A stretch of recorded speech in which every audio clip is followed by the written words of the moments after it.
Copyright disclaimer under Section 107 of the Copyright Act 1976. Allowance is made for fair use for purposes such as criticism, comment, news reporting, scholarship, and research. Fair use is a use permitted by copyright statute that might otherwise be infringing. Non-profit, educational, or personal use tips the balance in favor of fair use. Hello hello hello boss, শুনতে পাচ্ছেন? Rajen speaking. তোমাদের যে এক্সপেরিমেন্টটা করতে বলা হয়েছিল সেটার খবর কি? বিজ্ঞানীরা সব ঠিকঠাক কাজ করতে রাজি হয়েছে তো? যদি না হয় আরো টাকা দাও, আরো প্রাণের ভয় দেখাও, পরিবারকে শেষ করে দেওয়ার হুমকি দাও, কিন্তু যেভাবেই হোক এক্সপেরিমেন্টটা আমার সাকসেসফুল হওয়া চাই। সরি বস, আমরা বিজ্ঞানীদের তুলে এনে ভয় দেখিয়ে এক্সপেরিমেন্টটা শুরু করেছিলাম। কাজটা ভালো মতোই হচ্ছিল, তবে হঠাৎ করেই কিছু গলদ ধরা পড়ে। যে লোকটার উপর এক্সপেরিমেন্টটা হচ্ছিল তার শরীরে সেই রক্তবীজ প্রবেশ করানোর সাথে সাথেই লোকটা অদ্ভুত আচরণ শুরু করে। কি বলতে চাইছো রাজেন? আমি ক্যানাডা থেকে কাঁড়ি টাকা খরচা করেছি, সুন্দরবনের মধ্যে গোপন এরিয়ায় একটি গুপ্ত গবেষণাগার তৈরি করে দিয়েছি, যা চেয়েছো তাই দিয়েছি তোমাদের কাছে খবর শোনার আশায়। না বস, আমরা চেষ্টা চালাচ্ছি। লোকটার দেহে কালাপানি নামক রক্তবীজটা ইনজেক্ট করার সাথে সাথেই তার শরীরে অদ্ভুত রকমের কাঁপুনি শুরু হয়। তারপর ধীরে ধীরে লোকটার দেহটা অদ্ভুত একটা জীবের আকার নিতে থাকে। সারা শরীরে কালো কালো বড় বড় দানা সৃষ্টি হয়েছে, নেকড়ের মতো হাতের নখ বৃদ্ধি পেয়েছে, চোখের মণি কালোর বদলে ফ্যাটফ্যাটে সাদা রঙের হয়ে দাঁড়িয়েছে। আমরা ভয়ে এক্সপেরিমেন্টটা এখন রিচেক করছি। আমাদের বিশ্বাস আমরা সফল হবই, খালি কয়েকদিন সময় দিন স্যার। তুমি জানো রাজেন, এই ফেল হওয়া শব্দটা আমার একদম বরদাস্ত হয় না। যেইভাবে হোক আমি চাই ভারতের বরবাদে, ধ্বংস করতে চাই ভারতের জনজীবনকে। চায়নার একটি কোম্পানির থেকে কয়েক হাজার কোটি টাকার অর্ডারও পেয়েছি আমি। ওরা যদি জানতে পারে আমরা এই বায়ো ওয়েপন বা রক্ত বীজটা বানাতে অক্ষম হয়েছি, ওরা কাউকে ছেড়ে কথা বলবে না।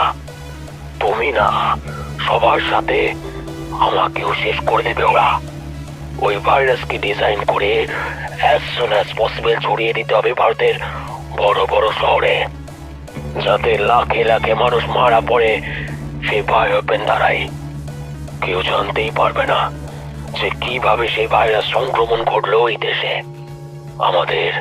আমাদের এক্সপেরিমেন্ট সাকসেসফুল হতেই হবে রাজেন। বস, 1 মিনিট দাঁড়ান, অন্য একটা ফোন আসছে, ওটা তুলেই আপনাকে আমি বলছি বাকিটা। ধুকরির লোকজন সব, কাজ না হলে সব কটাকেই শেষ করে দেব, মনে থাকে যেন। বস, একটা দুঃসংবাদ আছে। আমাদের গুপ্তচর জানিয়েছে এই গবেষণাগারে কিছু অদ্ভুত জিনিস তৈরি করা হচ্ছে। এটা পুলিশ সন্দেহ করছে, তাই কয়েক ঘন্টার মধ্যেই তারা এখানে রেড মারতে আসবে। এখন আমাদের কি করণীয়? এটা কি করে সম্ভব? আমাদের এই গবেষণার কথা তো বাইরে যাবার কথা নয়। কোনো রিস্ক নেওয়ার দরকার নেই রাজেন। তাড়াতাড়ি স্পিড বোট করে বিজ্ঞানীদের আর সমস্ত স্যাম্পেল অন্য জায়গায় ট্রান্সফার করার ব্যবস্থা করো, আর পরীক্ষার জিনিসপত্র বেসমেন্টের গোপন ঘরে লুকিয়ে ফেলো। পুলিশ কোনোভাবে সন্দেহ যেন করতে না পারে এখানে কি চলছে। এত সাবধানতা অবলম্বন করেও যদি খবর বাইরে বেরিয়ে যায় তাহলে কি করে চলবে? গুপ্তচর আমাদের মধ্যেই আছে। আপনি ফোনটা রাখুন, আমি তাড়াতাড়ি সবকিছু ট্রান্সফার করার ব্যবস্থা করছি। পুলিশ কিছু বুঝতে পারবে না, কথা দিলাম আমি। Rajen my dear right hand, তোমার উপর আমার গভীর আস্থা আছে। কাজটা যেভাবে হোক সাকসেসফুল করতে হবে। অন্ধকার জঙ্গলের গভীরে গবেষণাগারের বাইরে তখন হঠাৎ করেই কয়েকজন মানুষের চলার শব্দ শোনা গেল। প্রত্যেকের হাতেই একটা করে বন্দুক, সকলেই উর্দি পরা ট্রেনিং প্রাপ্ত পুলিশ বাহিনী। হঠাৎ করেই পুরো গহীন অরণ্যের কালনিদ্রা ভঙ্গ করে তীব্র শব্দে গর্জে উঠল একটা বন্দুক। একবার নয়, 3 বার গুলি ছুঁড়েছে সেটা, নদীর বুকে হারিয়ে যেতে থাকা একটা স্পিড বোটকে লক্ষ্য করে। স্পিড বোটের শব্দ তখন মিলিয়ে গেছে অন্ধকারের গহীনে।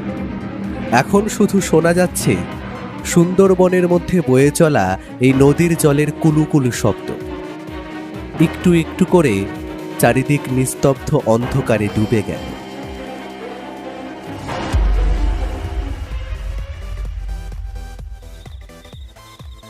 অভিজিৎ স্যার, আপনি আর কতদিন এইরকমভাবে আন্ডারকভার হয়ে চুপচাপ বসে থাকবেন? সিবিআই এর মূল টিমে থাকা সত্ত্বেও আপনাকে এত মাস হতে চলল কোনো কেসের জন্য ডাকা হচ্ছে না। আচ্ছা, ওরা কি আপনাকে ভুলে গেল নাকি?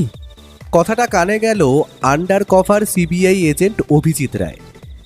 সে কিছু না বলে চুপচাপ তার আরাম কেদারায় পা দোলাতে দোলাতে সিগারেট টানতে লাগলো। স্যার, আপনি ব্যাপারটা এত সিরিয়াসলি কেন নিচ্ছেন না আমি তো বুঝতে পারছি না। আগে আপনাকে ওদের প্রায় দরকার পড়তো। আপনি অন্তত একটা ফোন কল তো করে দেখতে পারেন। কথাটা আবার কানে ভেসে এলো আরাম কেদারায় পা দোলাতে থাকা লোকটি। সে একটানে নিজের হাতের সিগারেটটা শেষ করে মৃদু হাসল খালি। অভিজিৎ স্যার, আপনি কি আমার কথাটা শুনতে পাচ্ছেন? রোহিতের কথাটা শেষ হওয়ার আগেই হঠাৎ করেই একটা তীব্র বন্দুকের গর্জন কানে এলো ওদের। ওরা যে স্থানে বসেছিল সেই স্থানের উল্টো দিকের জানলার কাঁচটা তীব্র গতিতে মাটিতে পড়ে ভেঙে তছনছ হয়ে গেল। সারাটা ঘরে ততক্ষণে ভেঙে পড়ে আছে একটা কাঁচের টুকরো। এটা কি স্যার? এটা আবার কেমন বিপদ? আপনি যে এখানে লুকিয়ে আছেন তাও আবার একদম রিমোটেড এরিয়ায়, একেবারে বরফের দেশে। স্পাইরা খবর পেয়ে এখানেও হামলা করছে না তো? সামনের আরাম কেদারায় বসে থাকা লোকটি মুখে তখনও কোনো কথা নেই। সে যেন অপেক্ষা করছে এক অদ্ভুত আশঙ্কায়। দরজা খোল শালা, কতক্ষণ ভেতরে ভয়ে লুকিয়ে বসে থাকবি? যে কাঠের ঘরে তারা এতক্ষণ বসেছিল সেই ঘরের বাইরের দরজাটা দরাম শব্দ করে ভেঙে পড়ে গেল ততক্ষণে মেঝেতে। কেউ যে এটাকে লাথি মেরে ভেঙেছে তার বলে দিতে হয় না। এক মুহূর্ত সময় নষ্ট না করে দুটো কালো রঙের স্যুট পরা লোক প্রবেশ করলো ঘরটার ভিতর, এবং তাদের প্রত্যেকের হাতেই একটা করে AK-47 মেশিন গান। আর সেই মেশিন গান এখন তাক করা আরাম কেদারায় বসে থাকা লোকটির দিকে। বাঁচতে চাইলে নিজের হাত উপরে তুলে দিন, আর আপনাদের কাছে যদি কোনো অস্ত্র থেকে থাকে তবে সেটা আমায় দিন। লোকটার কথাটা শেষ করার আগেই অভিজিৎ রায় বিদ্যুৎ গতিতে উঠে দাঁড়ালেন।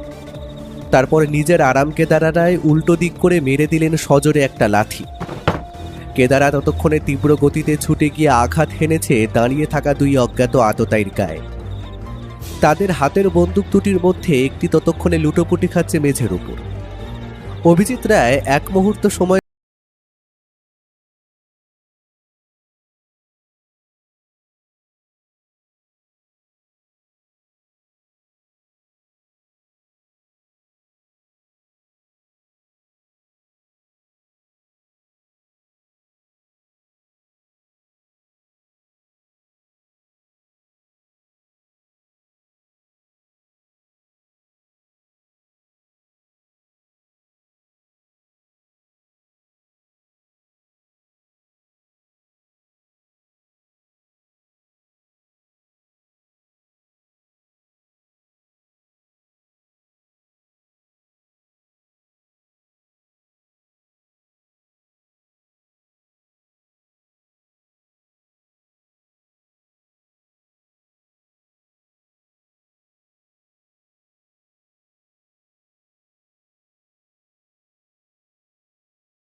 জন্য আজ কাজ করার সুযোগ উপস্থিত, এক নতুন মিশন উপস্থিত যা লিড করবে তুমি নিজে, আর আমাদের ভরসা আছে তুমি সফল হবেই।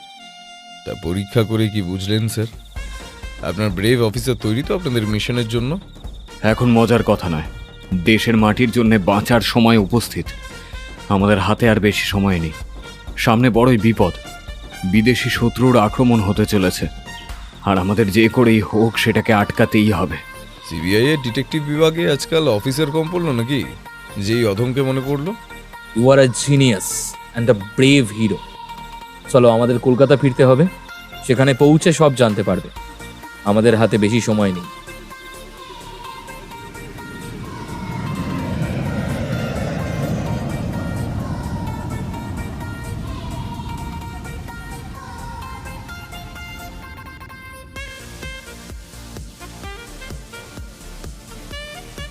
Welcome, welcome to your real home. এতদিন পর তুমি নিজের শহরে ফিরেছ। সবই আপনার দয়া। শেষ যবে দেখা হয়েছিল আপনি আমায় আদেশ দিয়েছিলেন অজ্ঞাতবাসে কয়েকদিন লুকিয়ে থাকার। তারপর যে আপনি আমায় ভুলে যাবেন সেটা কি করে জানবো বলুন? মহাভারতের যুদ্ধে ইন্দ্রদেব শ্রেষ্ঠ দানবীর মহাযোদ্ধা কর্ণকে একটি ব্রহ্মাস্ত্র তুলে দিয়েছিলেন, জানো? আর সেটির নাম এবং প্রয়োগ কি ছিল জানো? বজ্রবিজয়ী শক্তি বা শক্তি অস্ত্র স্যার, যেটি মাত্র একবার প্রয়োগ করা যেত। কিন্তু সেই অস্ত্র এতটাই শক্তিশালী ছিল যে যাকে উদ্দেশ্য করে বা যাকে নিধন করার জন্য সেই অস্ত্র প্রয়োগ করা হতো তার মৃত্যু নিশ্চিত ছিল। অর্জুনের বদলে ভীমপুত্র ঘটোৎকচের মৃত্যু ঘটেছিল স্যার এই অস্ত্রের দ্বারাই। এই জন্যই তোমাকে আমি এতটা ভালোবাসি অভিজিৎ। তুমিও আমার কাছে সেই মহাব্রহ্মাস্ত্রের মতোই। সময় এলে তাকে ঠিক আমি ব্যবহার করি। এতে অভিমান করার কিছুই নেই। You all are Indian servant. আমাদের দেশ হলো আমাদের মা, আর আমাদের মা যারা তাকাবে তাদের চোখ উপড়ে ফেলতে হবে আমাদের অভিজিৎ। কাজটা কি স্যার, সবটা খুলে বলুন। তোমার সাথের ওই ছেলেটিকে ভরসা করা যায়? আমার প্রাণের থেকেও বেশি ভরসা আপনি ওকে করতে পারেন। ওর নাম রোহিত, আমার ভাইপো বলতে পারেন। খড়গপুর আইআইটির ব্রিলিয়েন্ট স্টুডেন্ট ছিল সে, তবে এখন সে পড়াশোনা মাঝপথে থামিয়ে দিয়ে আমার কাছে আসে। ওকে আমার অ্যাসিস্ট্যান্ট হিসেবেও ধরতে পারেন না। তাহলে তো কোনো কথাই নেই। তবে সবটা খুলে বলি শোনো। সবটাই আমাদের অনুমান। তার উপর পাকা গুপ্তচরদের খবর এসেছে। খবরটা মিথ্যে নয়। আপনি নির্দ্বিধায় বলুন স্যার, কোথাও বাদ দেবে না। বড় স্ক্রিনের দিকে তাকাও অভিজিৎ। সামনের ডিজিটাল স্ক্রিনে তখন ভেসে উঠেছে একটা লোকের ছবি। ছবিটার পার্থক্য হলো, প্রথমের ছবিতে দেখা মিলছে একজন আর্মি প্রফেশনাল প্রপার ইউনিফর্ম। অপর দিকের ছবিতে সেই লোকটিই রয়েছে, তবে তার দেশের পোশাকের বদলে এখনও রয়েছে একটা কালো রঙের জ্যাকেট। হাতে তার একটা বন্দুক, এবং তার চোখের দিকে তাকালে দেখা যাবে সেখানে বর্ষণ হয়ে চলেছে আগুনের মতো ধিকি ধিকি জ্বলতে থাকা সুপ্ত রাগ। অভিজিৎ, এটাই হলো এখনকার ক্যাপ্টেন এডওয়ার্ড। লোকটি আগে আমাদের দেশের হয়ে কাজ করত, তবে আনফরচুনেটলি সে এখন দেশের বিরুদ্ধে ষড়যন্ত্র করছে। এই ভিডিওটা দেখো। যে ভিডিওটা ওপেন হলো সেখানে সেই লোকটি একটি কালো রঙের ভেলভেটের চেয়ারে বসে বলছে, বিশ্ব কমল ফোটাতে গিয়ে পেলাম আমি পরাজয়। এখনো বিশ্ব মাঝে আমারই চর্চা, শুধু মনে ভীষণ ভয়। প্রতারণা শেখালে তুমি, হে আমার প্রাণের জন্মভূমি। শুরু হবে ধ্বংসের লীলা খেলা, তৈরি দেখো তুমি। ভারতের যত ইন্টেলিজেন্স আছে তাদের জানানো হচ্ছে, ভারতের যত বড় বড় শহর আছে সবকটা আমার টার্গেটে। কিছুদিনের মধ্যেই সেগুলি পরিণত হতে চলেছে জাস্ট এক একটা ধ্বংসস্তূপে। প্রস্তুত দেখো মানুষের হাহাকার শোনার জন্য। রক্তের রঙে রাঙা করে দেবো আমি সমস্ত দেশ। মাতৃভূমি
সুতরাং 5 দিন আগে এটা নিউজ পেপারটা দেখেছিলেন আপনি? কি নিউজের কথা বলতে চাইছো তুমি অভিজিৎ? কলকাতা থেকে একজন এবং মুম্বাই শহর থেকে 2 জন এবং কেরালা থেকে একজন, মোট মিলিয়ে 4 জন প্রশিক্ষিত সায়েন্টিস্টকে কারা যেন অপহরণ করেছে তাদের নিজেদের বাড়ি থেকে। সোজাসুজি তুমি বলতে চাইছো হয়তো কোনোভাবে সেই সায়েন্টিস্টদের নিয়েই ওরা কিছু একটা বাজিমাত করতে চাইছে, তাই তো? ব্যাপারটা অত্যন্ত গুরুত্বপূর্ণ। হঠাৎ করেই দেশে নামি দামি বিজ্ঞানীরা উধাও হয়ে যাচ্ছে, তার মধ্যে এর যোগসূত্র থাকলে অবাক হব না। তবে আমি পুরো ব্যাপারটা একা হ্যান্ডেল করতে চাই। এখন কোনো টিমের প্রয়োজন নেই, যদি দরকার পড়ে আমি সাহায্য চাই বিষ্ণু স্যার এবং বিক্রম স্যারকে ডেকে নেব। এখন মিশনটা আমায় একা লিড করতে দিন। তোমার যা ইচ্ছে, তবে দেশের মাটিতে একটা আঁচড়ও যেন সেই নরকের কীটগুলো কাটতে না পারে, মনে থাকে যেন অভিজিৎ। রোহিত আমার সঙ্গে যাবে, আপনি খালি আমায় সুন্দরবনে ঘোরাফেরার জন্য একটা স্পিড বোটের বন্দোবস্ত করে দিন, বাকিটা আমি দেখে নিচ্ছি। আর সেইখানে স্থানীয় পুলিশকে আমার দরকার লাগবে কিনা আমি জানি না, তবে আমি যেই যাচ্ছি কোনো ইনফরমেশন যেন বাইরে লিক না হয়। পুলিশ বিভাগে বিশ্বাসঘাতকের কিন্তু অভাব নেই, তাই আমি ভরসা করতে পারবো না। তবে কাল সকাল সকালে আমরা বেরিয়ে পড়ছি সুন্দরবনের উদ্দেশ্যে।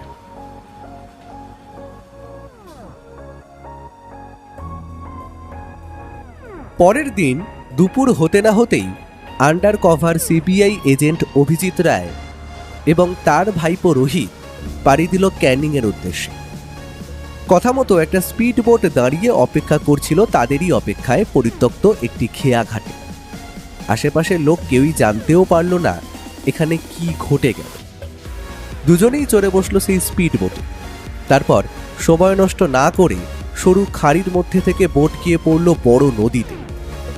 বোটে তখন কেবলমাত্র একজন বিশ্বস্ত ড্রাইভার, যাকে এই মিশনের জন্য সিলেক্ট করা হয়েছে। ওদের বোট ততক্ষণে এগিয়ে চলেছে এই নদী ওই নদী পেরিয়ে সজনেখালির উদ্দেশ্যে। সেইখানেই ওদের প্রথম গন্তব্য এবং রাতের আস্তান। বোট যখন প্রায় সঠিক ঠিকানায় এসে পড়েছে, তখনই একটা স্থানীয় লোক নৌকায় করে ধীরে ধীরে মাছ ধরতে ধরতে এই দিকেই আসছিল। বোটটা থামাও, আমি ওই লোকটার সঙ্গে একটু কথা বলে দেখতে চাই। বোটের ইঞ্জিনটি থামতেই মাঝি লোকটিও নিজের নৌকার দাঁড়টা টেনে ধরল। সে খানিকটা ভেসে গেল বটে, জলের স্রোত ওই দিকে থাকায়, তবে খানিকটা সামলে নিয়ে নৌকাটা সে দাঁড় করা। তোমার নাম কি হে মাঝি? জি আনোয়ার বাবু।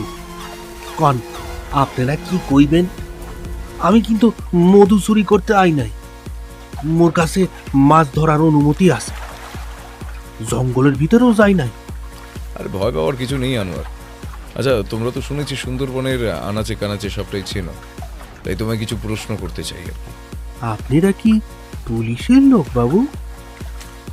আমারে আমারে সাইডে দেন, মাছ ধরি আর মা বনদেবীর নামে কোনো মতে খেয়ে পড়ে মিশে আসি। বলেছি তো তোমার কোনো ভয় নেই। জি আজ্ঞে বাবু, আপনি বলেন কি জানতে চান আমার দিয়ে? এই সুন্দরবনে এই কয়দিনের মধ্যে অদ্ভুত কিছু লক্ষ্য করেছো? যেমনটা ধরো অচেনা লোকের আনাগোনা, নতুন কোনো স্পিড বোট বা অন্য কিছু। সে তো কিছু দেখি নাই বাবু, তবে নতুন ওই ঘোড়ামারা দ্বীপের কাছে যে গ্রামগুলি আছে না, সেই গ্রামের কাছাকাছি মানুষজন নাকি হঠাৎ করেই কয়েকদিন থেকে অসুস্থ হয়ে পড়ছে। ওদের নাকি একসাথে কয়েকজনের সর্দি জ্বর আর গায়ে মাথায়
পরিবারের কেউ আর বেঁচে থাকবে না। সেটা যাতে না করতে হয় তার জন্য এক্সপেরিমেন্টটা সাকসেসফুল করুন ম্যাডাম। আপনারা হলেন দেশের সবথেকে বড় সায়েন্টিস্ট। আমি জানি আপনারা করতে পারবেন এটা, আর করতে হবেই, সে যে উপায়ই হোক। এই যে ব্ল্যাকমেল করে কাজ হাসিল করা হচ্ছে আমাদের দিয়ে। বেশি কথা নয়, কাজ করুন। ইতিমধ্যে একবার পুলিশ রেড পড়ে গিয়েছিল এই গবেষণাগারে। ওরা সন্দেহ করছে আমরা এখানে অন্য কিছু করছি। ঠিক সময় গুপ্তচর খবর না দিলে আমরা সেই দিন পালাতে পারতাম না রাতের অন্ধকারে। পুলিশ এখানে এসে তখন কিছু না পেয়ে ফিরে গেছে। ওরা যদি আবার আসে সমস্যায় পড়ে যাব। কোটি কোটি টাকার অর্ডার এখানে আছে, কাজটা শেষ করতেই হবে। তাড়াতাড়ি করুন, কুইক।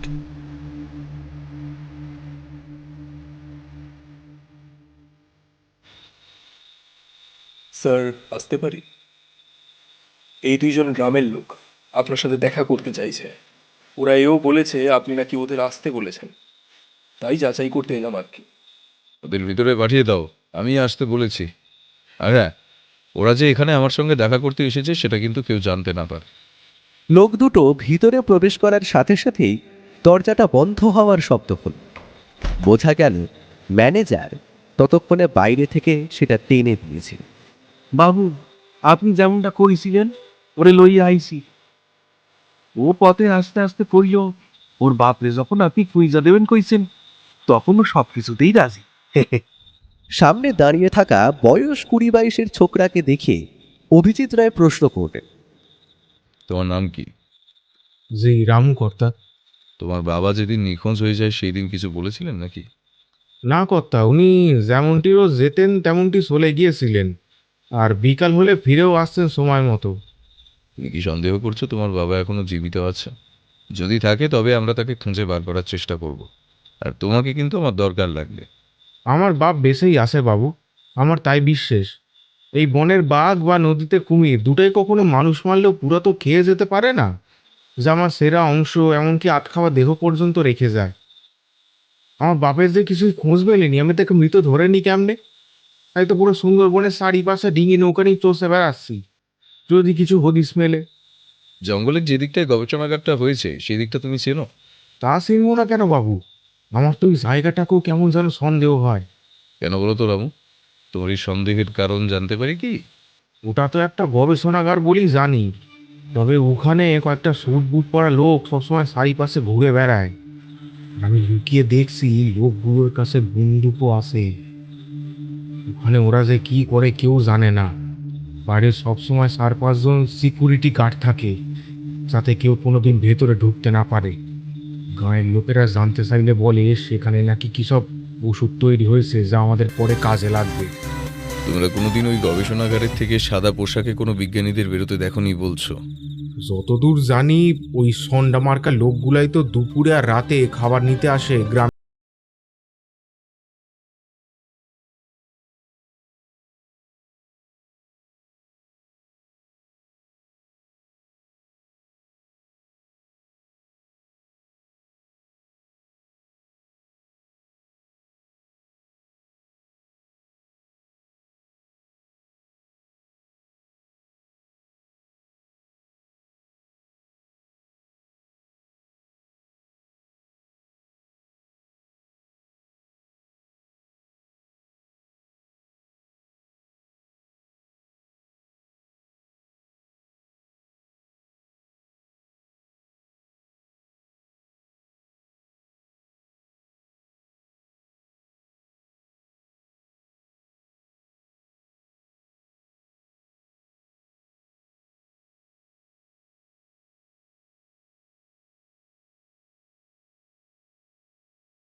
নিয়ে যাও, কেমন?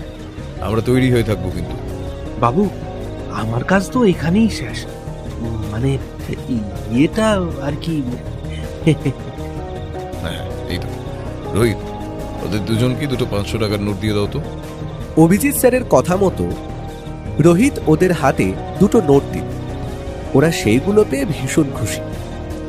সুন্দরবনের দিন আনা দিন খাওয়া মানুষজন হঠাৎ এতগুলো টাকা হাতে পেলে যা হয় আর। তবে ওদের মনটা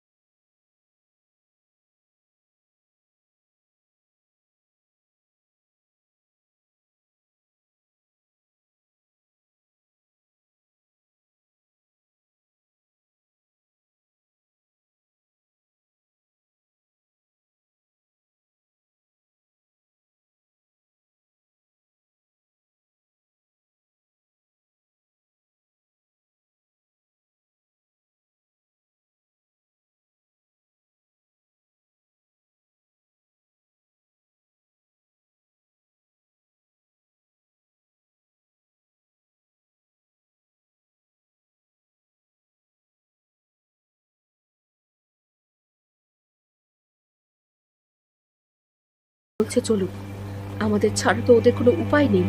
প্রতিবার যখন জিজ্ঞেস করতে আসবে এক্সপেরিমেন্ট চলছে, একটু সময় লাগবে বলে কাটিয়ে দেব। ততদিনে আশা করি বাইরে থেকে পুলিশ বা গোয়েন্দা বিভাগ আমাদের খুঁজতে এসে পড়বে। আর যেদিন আমাদের রাতের বেলা সরিয়ে নিয়ে যাওয়া হয়েছিল, সেই দিন কিন্তু পুলিশ এসেছিল। आप बोल रहे हैं अभी वेट करने को, তাই হব। পুলিশ আর সিবিআই জাজ তহকিকাত করলে আমাদের বাঁচার আশা আছে তো? অবশ্যই আছে। আর যে খাবারের টিফিন বক্সে আমাদের জন্য খাবার আসে, সেদিন আমি তাতে আমরা বিপদে আছি লিখে বাইরে পাঠিয়ে দিয়েছিলাম। আশা করি লোকগুলো ওটা পায়নি। যে দোকান থেকে খাবার আসে তারা যদি পায়, তবে অবশ্যই আমরা মুক্তি পাবো। এখন সবই ভগবানের দয়া। হে ঈশ্বর, আমাদের মুক্তি দাও। কাজ করার বালাই নেই, আপনারা এখানে চারজন একসাথে বসে একসাথে কি করছেন? সব কটাকে শেষ করে দেবো এখানেই। আপনাদের এক্সপেরিমেন্টটা নিয়ে কথা হচ্ছিল। আমরা ওটা একবার প্রথম থেকে শুরু করব চিন্তা করলাম। আমাদের বিশ্বাস আমরা এবার সফল হব। ওইসব আমি বুঝি না, যা করবেন তাড়াতাড়ি করুন, বেশি সময় আপনাদের হাতে নেই। আর উমা ম্যাডাম, আপনার মেয়ে কলকাতার এক নামজাদা কলেজে পড়ে, তাই না? কাজটা না হলে কিন্তু চুপচাপ কাজটা শেষ করুন। আমার মেয়ে, ওকে আপনারা কিছু করবেন না। আমরা আপনাদের এক্সপেরিমেন্টটাই করছি, ওটা নিয়েই কথা বলছিলাম। যত সব শিক্ষিত আহাম্মকের দল। চলুন চলুন, কাজ শুরু করবেন।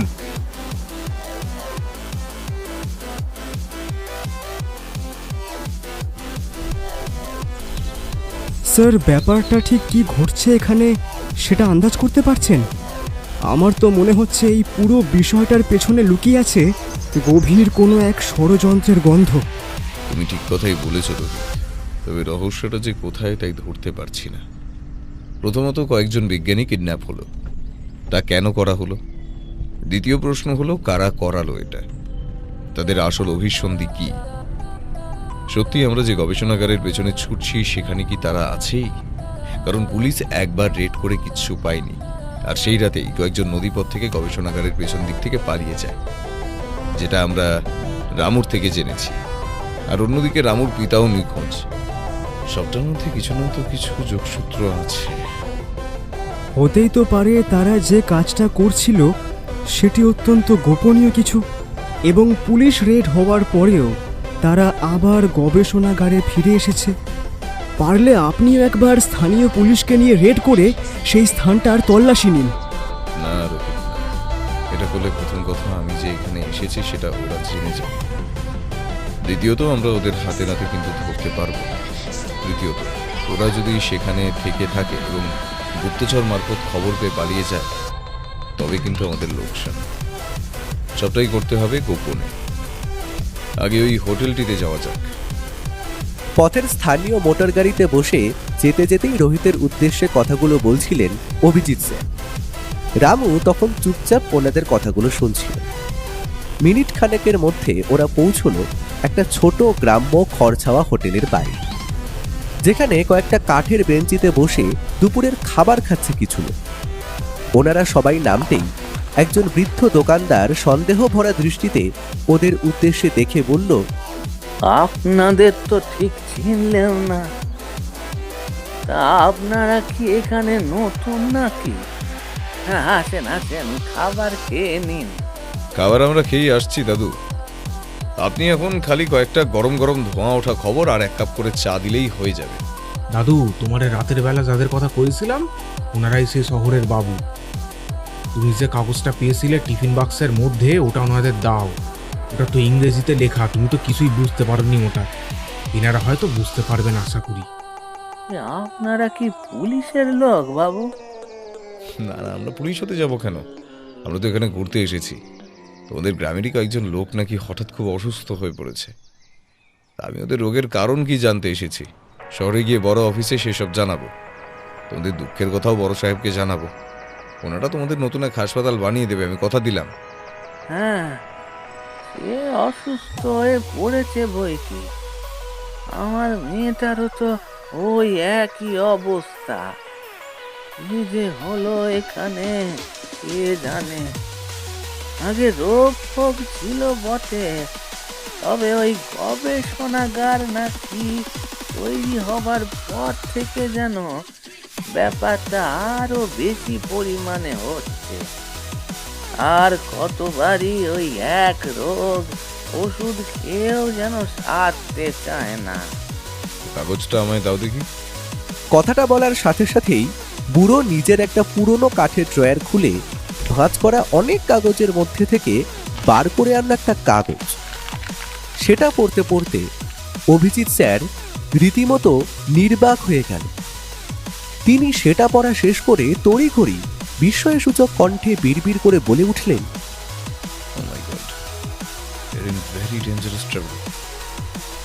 আমাদের সমস্ত বিষয়টা আটকাতে হবে।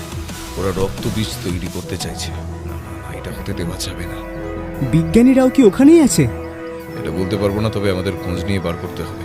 কারণ এটা লিখছেন বিজ্ঞানী উমা ব্যানার্জি, তাও 3 দিন আগে। আর সেই রাতেই তাদের এখান থেকে সরিয়ে নিয়ে যাওয়া হয়েছিল আমার বিশ্বাস। ওনারা এখানেই আছেন কিনা আমাদের জানার এখন একটাই উপায়, সেই গবেষণাগারে প্রবেশ। সেটা কি করে সম্ভব বাবু? ওরা প্রায় 15 থেকে 17 জন সন্ডা মার্কা লোক, তা আবার বন্দুকধারী। সবসময় ওই গবেষণাগারের ভেতরেই থাকে। আর 8 জন পাহারাদার আছে যারা বাইরে থেকে সবসময় পাহারা দেয়। কি বললি রামু, আরেকবার বলো। বাবু, ওখানে 8 জন আমাদের স্থানীয় লোকেদের মধ্যে চাকরি করা পাহারাদার আছে যারা বাইরে থেকে সবসময় পাহারা দেয়। 4 জন রাতে আর 4 জন দিনে পালা করে সেখানে পাহারা দেয় ওরা। ভেতরে প্রবেশের উপায় পেয়ে গেছিলাম। কি সাহেব? রাতের পাহারাদারদের মধ্যে কাজ করে এমন একজন লোক যে তোমার অত্যন্ত চেনা। আছে কেউ? রহমান সাসাই আছে সাহেব। আপনি বললে আমি আপনাকে ওনার কাছে নিয়ে যেতে পারি। আর তার ডিউটি তো রাতে, সুতরাং ওনার এখন আপনার সাথে দেখা করতে কোনো অসুবিধাই হবে না। দ্রুত চলো, কুইক। চা খাবেন না বাবুরা? না, আজ থাক, পরে একদিন নিশ্চয়ই খাবো। ওই লোকগুলোর এখন খেতে আসার সময়ও হয়ে গেল বাবু। কি রাক্ষসের মতো দেখতে এক একটাকে, হাতে আবার বন্ধু। মাঝে মাঝে তো আমায় অশ্রাব্য ভাষায় গালি গালাজ করে, কখনো আবার খাবার টাকাও দিতে চায় না। আচ্ছা করে বলো তো, রাতের বেলা ঠিক কখন এখানে খেতে আসে আর কতজন আসে? সবাই আসে বাবু, ওদের লোক। ওই ধরুন রাত 8:30টার দিকে।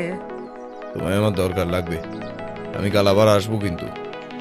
রহমান চাচা নামক এক ব্যক্তির বাড়ি গিয়ে অভিজিৎ স্যার ওনাকে গোপনে নিয়ে কিছু একটা বললেন। তবে কি বললেন সেটা জানা গেল না। ফরেস্ট বাংলোতে ফিরে তিনি একজন অভিজ্ঞ ডাক্তারকে ডাকলেন। তারপর ওনার থেকে কিছু একটা ওষুধ লিখিয়ে দিলেন। কি যে ঘটছে তার হদিশ কেউ জানে না। রহস্য যেন প্রতি মুহূর্তে একটু একটু করে ঘোরতর হয়ে নিজেকে পাহাড় প্রমাণ জাহির করতে চাইছে। পরের দিন সকালে ঘুম ভাঙার সঙ্গে সঙ্গেই রোহিতকে সাথে না নিয়েই বেরিয়ে গেলেন অভিজিৎ স্যার। তবে কোথায় গেলেন কাউকে বলে গেলেন না। আসলে উনি অনেকটা ওই রকমই। রহস্য যখন ঘনিয়ে ওঠে তখন পারিপার্শ্বিক ব্যাপার ওনাকে স্পর্শ করতে পারে না। একা থাকার সময় তিনি নিজেকে ডুবিয়ে দেন এক অদ্ভুত ঘোরে। সেই সময়ে কেউ ওনাকে বিরক্ত করুক তিনি তা চান না। যখন সমস্ত কাজ সেরে তিনি বাড়ি ফিরলেন তখন প্রায় বেলা ওই 12:30টার কাছাকাছি। দুপুরে লাঞ্চের টেবিলে বসে রোহিত বলল, স্যার আজকে আপনি আমাকে না নিয়ে কোথায় কোথায় গেলেন বললেন না তো? আমার কিন্তু জানার জন্য অত্যন্ত কৌতূহল হচ্ছে। রহস্য রহস্য রোহিত, রহস্য। সবটাই আধো আধো হলেও এখন অনেকটাই অনুমান করতে পেরেছি আমি। আমাদের হাতে বেশি সময় নেই, কারণ যদি সেই রক্তবীজ তাদের হাতে পড়ে তবে দেশে তারা তাণ্ডব চালাবে। আপনি কাদের কথা বলছেন স্যার? এখনো পর্যন্ত এটুকুই বুঝতে পেরেছি, এরা যে এখানে কাজটা করছে সেটা কারো পৃষ্ঠপোষকতায়। কারণ এত বড় প্ল্যান এদের মতো অশিক্ষিত গুন্ডাদের মাথা থেকে বেরোবে না। এর পেছনে আছে গভীর কোনো ষড়যন্ত্র। আচ্ছা, একটা কাজ করলেই তো হয়। আপনি আপনার পুরো টিমকে সঙ্গে নিয়ে একবার রেড মারুন, তখন ব্যাপারটা জলের মতো সহজ হয়ে যাবে। ওরা ভাড়াটে মস্তান রোহিত, তুমি এখনো ছোট, ওদের চেনো না। ওরা একটুকু অসঙ্গতি দেখলে যে কোনো সময় বৈজ্ঞানিকদের মেরে পালিয়ে যাবে, আর আমাদের সেটা হতে দিলে কিন্তু চলবে না। আপনি কি তাহলে অন্য কোনো রকম ভাবে ম্যাটারটা হ্যান্ডেল করতে চাইছেন, তাই তো? অবশ্যই, মিশনটার দায়িত্ব আমার উপরেই যখন দেওয়া হয়েছে, ব্যাপারটা আমি হ্যান্ডেল করব।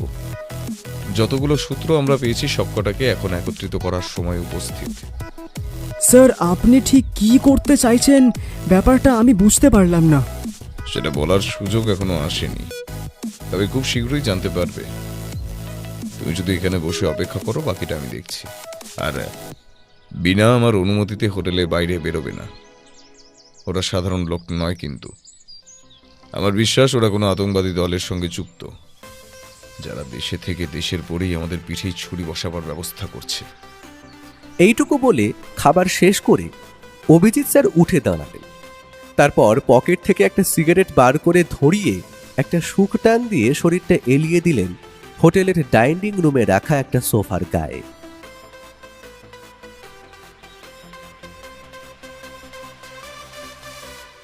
আহম্মকের দল সব। আমি টাকা দিয়ে অশিক্ষিত কয়েকটা কুকুর পুষেছি, যারা খালি বসে বসে গান্ডে পিন্ডে খাচ্ছে আর টাকার শ্রাদ্ধ করছে। ওই জিনিসটাই এবার আমার চাই, যেভাবেই হোক। বিজ্ঞানীগুলোকে পারলে এবার ভয় দেখাও, পারলে পারলে মেরে ফেলো ওদের একজনকে। তাতে আমাদেরই লোকসান বস। কালই ওদের সাথে আমার কথা হয়েছে। ওরা আমাকে কয়েকদিন আগে একটা স্যাম্পেল দিয়েছিল রক্তবীজের, যেটা আমি স্থানীয় একটা জলাশয়ে মিশিয়ে দিয়েছিলাম। তারপর থেকেই গ্রামে অনেক মানুষ অসুস্থ হয়ে পড়েছে এক অজানা রোগে। স্থানীয় ডাক্তার কেউ সেই রোগের ওষুধ জানে না। মানুষের মৃত্যু যদিও ঘটেনি এখনো, তবে আমরা নিজেদের কাজে অনেকটাই অগ্রসর হয়েছি। আর কিছুদিন হয়তো তারপরেই আমাদের হাতে জিনিসটা চলে আসবে। এটাই তো চেয়েছিলাম আমি। টেস্টিং যখন হয়ে গেছে, ওই রক্তবীজকে করো আরো আরো আরো আরো বেশি শক্তিশালী। লক্ষ লক্ষ মানুষের প্রাণ চাই আমার। শেষ করে দেব, লন্ড ভন্ড করে দেব সব।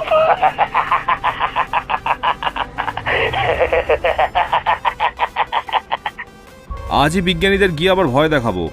আশা করি জিনিসটা তাড়াতাড়ি তৈরি হয়ে হাতে চলে আসবে।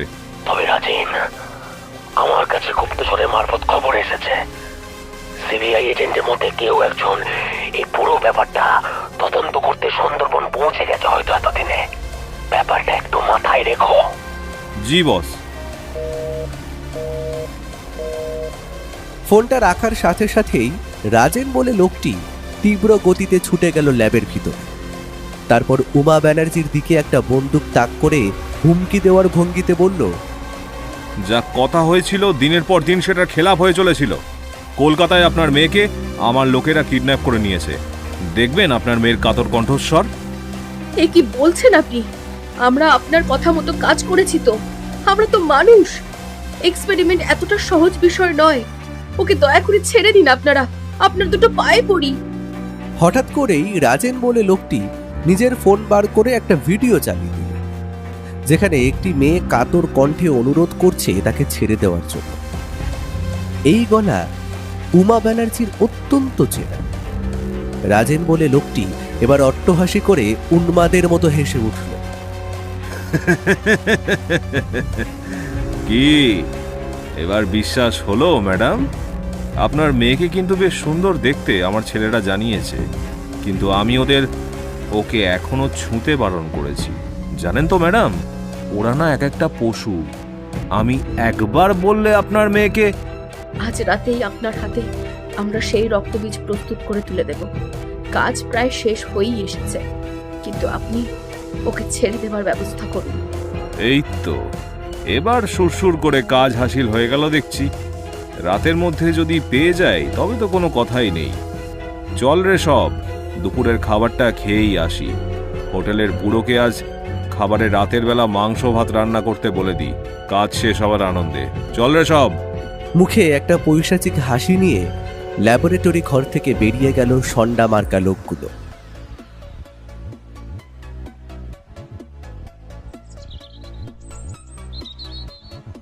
চাচা, কাজটা হয়ে গেছে তো? যে জিনিসটা তোমায় মিশিয়ে দিতে বলেছিলাম খাবারে, সেটা ঠিক মতো হয়ে গেছে তো? হ্যাঁ, তুই যা করতে বলেছিলি সবটাই আমি করে দিয়েছি। তবে ওরা তো রোজ সবাই আসে না, কতজনের মধ্যে হয়তো 7-8 জন আসবে। বাকিরা নিয়ে যাওয়া খাবারই খাবে। ওদের যা মেশানো আছে চাচা, এখানে 7-8 জন লোক ঘুমিয়ে পড়লেই হলো, বাকিটা ওই সাহেব দেখে নেবে। ওদের লোকবল যত কম হবে ততই আমাদের সুবিধা। তুই পিছে সরে যা রামু, লোকগুলো আসছে এই দিকে।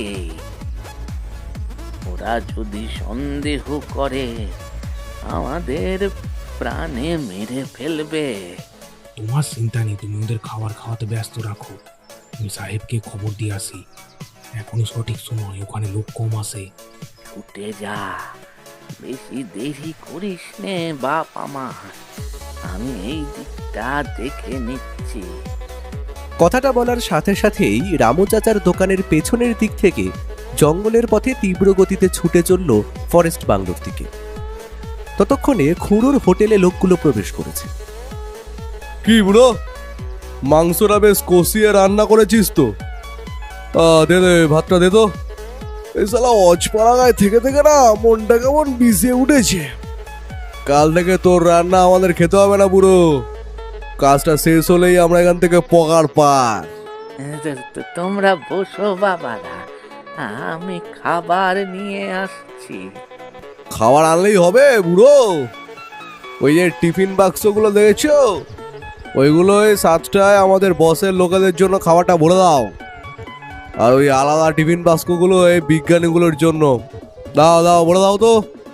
শালা ভাই, ওই উমা ব্যানার্জির মেয়েটাকে দেখেছিলি তুই? সত্যি জম্পেস মাল কিন্তু। যেটা করতে এসেছিস সেটা কর। বুড়োর হাতের মাংস ভাত খেয়ে তাড়াতাড়ি বেরোতে হবে। রাজেন্দ্র আবার তাড়াতাড়ি খাবার না পেলে আমাদের মাথাটা আবার চিবিয়ে খেয়ে ফেলবে মা। বুড়ো চাচা তখন একা কাঁপা কাঁপা হাতে সেই 8 জন লোকেদের সামনে খাবার বেড়ে রাখল। তার কপালের কোণা থেকে তখন ঘাম বেয়ে পড়ছে, একটা অজানা আতঙ্ক। হাতের প্লেটটা তখন অদ্ভুত রকম কাঁপছে খাবার দেওয়ার সময়। কি বুড়ো, আজ খাবার দিতে তো সময় লাগছে কেন? আর এত হাত কেন কাঁপছে তোমার? শরীর টরীর খারাপ নাকি? বৃদ্ধ চাচা ততক্ষণে নিজের কপালের ঘামটা গামছা দিয়ে মুছে নিজেকে যতটা সম্ভব স্বাভাবিক রাখার চেষ্টা করে বলল, তা একটু জ্বর জ্বর ভাব আছে, তাই আর কি। তোমাদের খাওয়া মোটামুটি ভালোভাবে হয়েছে তো? না আর একটু ভাত দেব? না না, ওসব আর দরকার নেই। কি স্বাদ হয়েছে মাংসটা, কিন্তু আমাদের ঘুম পাচ্ছে বলতো। কাজ শেষ হতে চলেছে, বাড়ি গিয়ে বউয়ের হাতে রান্না করা খাবার খেয়ে নরম গরম বিছানায় ঘুমাবি শালা শুয়ারের বাচ্চা। ওই চিন্তা করে ঘুম পাচ্ছে নাকি? হ্যাঁ ডাকু, কেমন যেন চোখটা বুঝে আসছে। রামু ততক্ষণে তীব্র ছুটে পৌঁছে গেছে ফরেস্ট বাংলোর হোটেল রুমে। সে এতটা ছুটে আসার জন্য প্রচন্ডভাবে হাঁপাচ্ছে, শরীরের পেশিগুলো যেন ওঠানামা করছে। বুকের ভিতর পাথরটা ক্রমাগত জানান দিচ্ছে আগাম বিপদের আশঙ্কা। সেই অবস্থাতেই সে বলে উঠল, সাহেব, ওরা এসে গেছে। খুড়োকে খাবারে যেটা মেশাতে বলেছিলেন সেটা সবটাই মিশিয়ে দিয়েছে। এতক্ষণে বোধ করি সবকটা ঘুমিয়ে কাদা হয়ে গেছে। আমি খবর নিয়েছি, গবেষণাগারের ভেতরে এখন সব মিলিয়ে 7 জন লোক। এখনই সঠিক সময়। অভিজিৎ রায় নিজের হাতের পিস্তলটা পকেটে চালান করতে করতে বললেন, ব্যাগ ওষুধে কাজ হয়ে গেছে। স্থানীয় পুলিশকে খবর দেওয়া হয়েছে, ওরা আসলো বলে। আমরা পুলিশের জিপি করেই যাব সেখানে। কথাটা শেষ হওয়ার আগেই ফরেস্ট বাংলোর গেটে একসাথে 10-12টা জিপ এসে থামল। তাতে দেখা মিলছে সশস্ত্র পুলিশ বাহিনী। অভিজিৎ স্যার এক মুহূর্ত বিলম্ব না করে তাড়াতাড়ি উঠে বসলেন গাড়িতে, সাথে রামু এবং রোহিত। ওনারা বসার সাথে সাথেই জিপগুলো ছেড়ে দিল। ইন্সপেক্টর সহায়, গাড়িগুলো গবেষণাগার থেকে খানিকটা দূরে রাখতে হবে, না হলে ওরা আগে থেকেই কিন্তু সতর্ক হয়ে যাবে।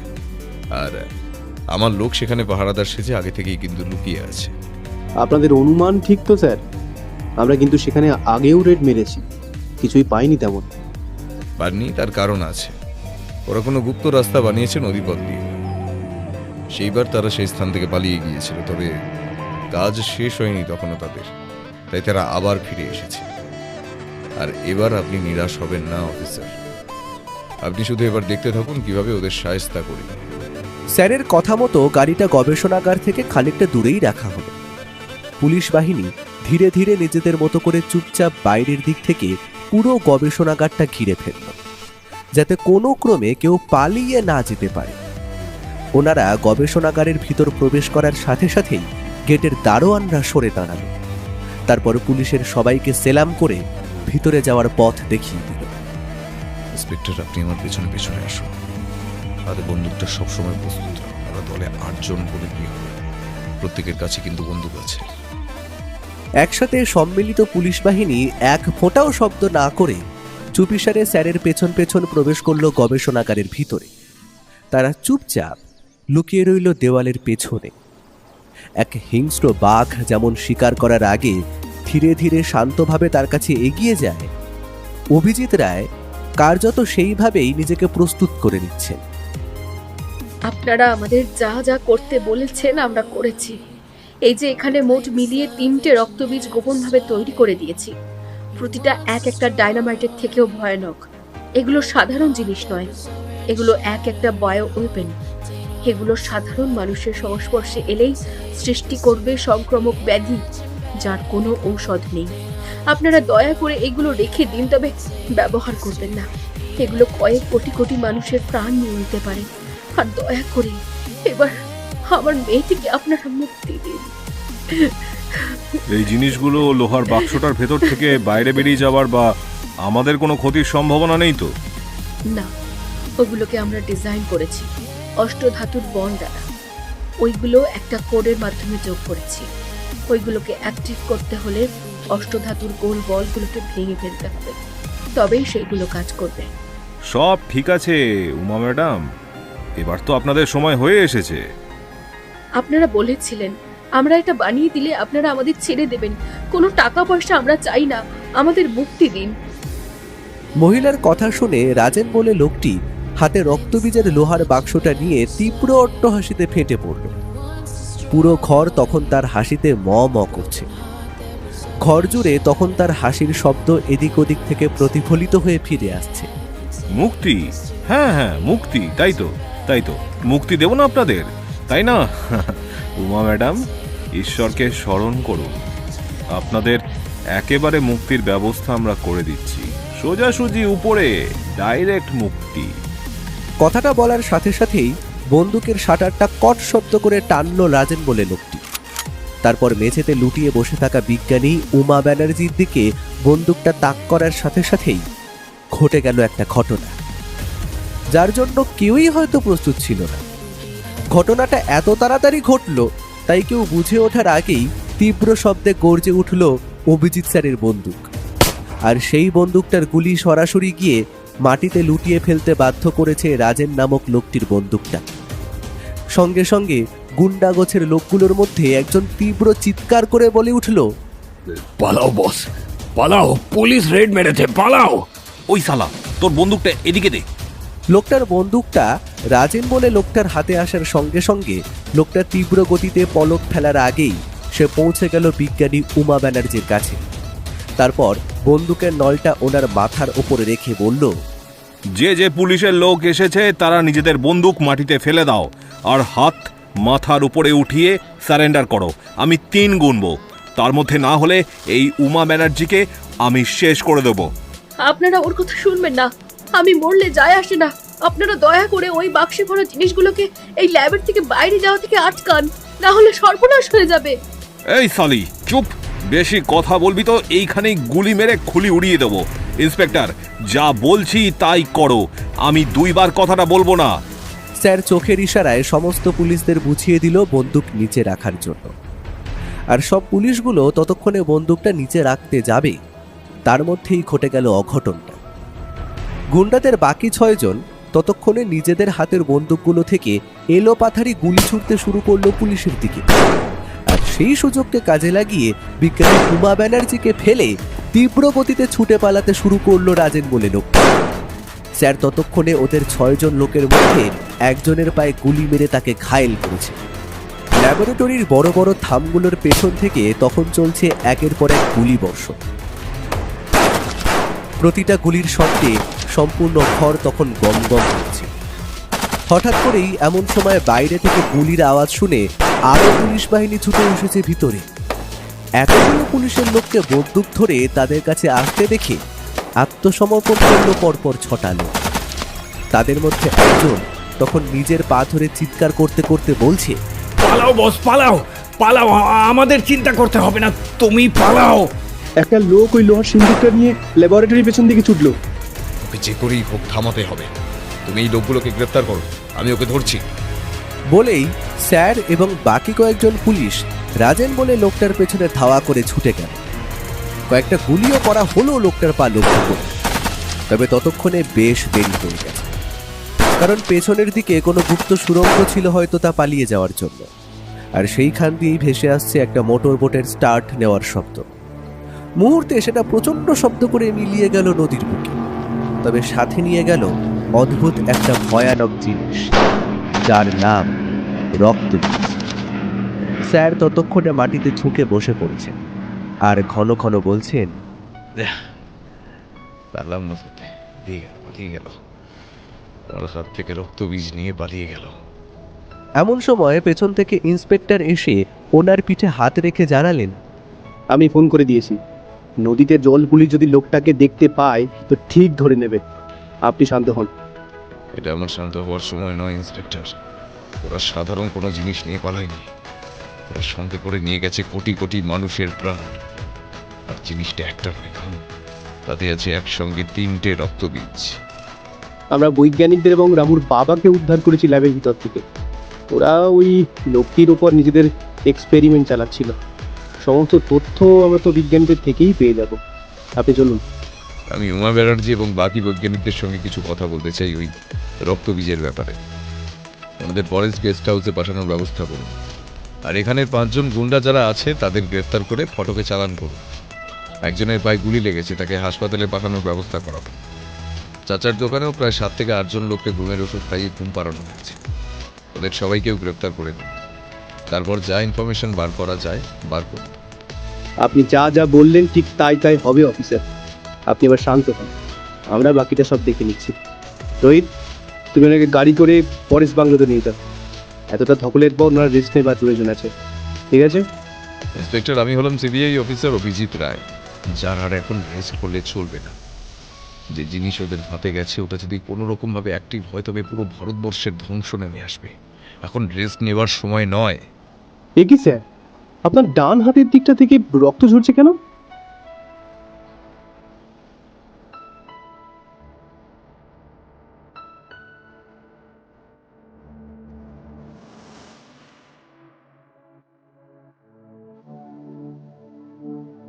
সেই রাতেই স্যারকে নিয়ে গিয়ে ভর্তি করা হলো স্থানীয় হাসপাতালে।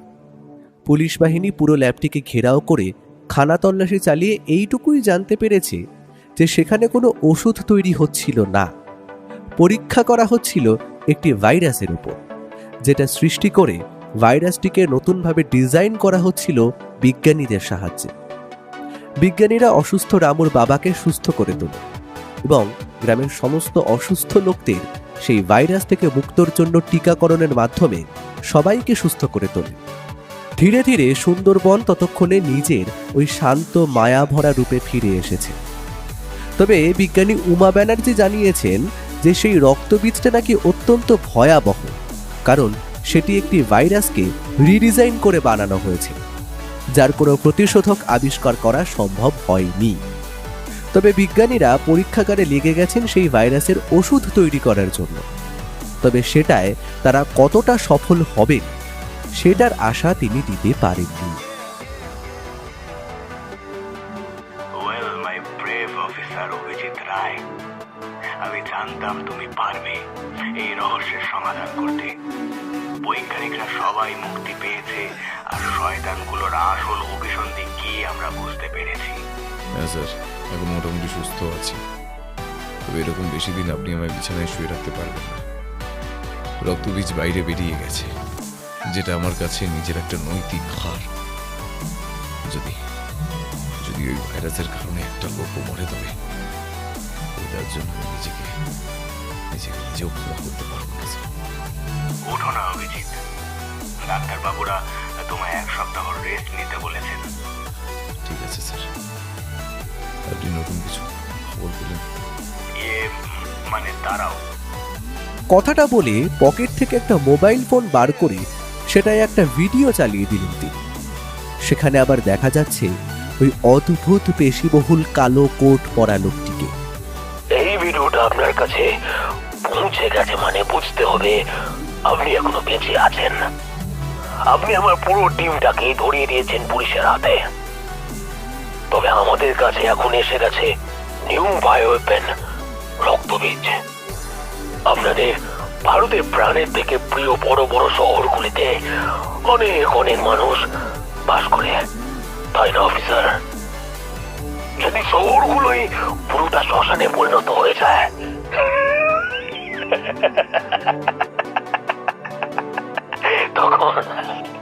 তখন কেমন হবে? তৈরি থাকুন। এখন আমার একটাই মিশন, ভারতের বলবাদী কোনো শহরকে বাদ রাখবো না। আমি শেষ করে ফেলবো, সব শেষ করে ফেলবো। লক্ষ লক্ষ মানুষের আর্তনাদ যখন ভেসে আসবে শহরের অলিতে গলিতে, তখন বুঝতে পারবেন কেমন লাগে। আটকে দেখাতে পারে, আটকে দেখান। पिक्चर तो अभी बस शुरू ही हुआ है, क्लाइमैक्स अभी बाकी है। मिस्टर अभिजीत।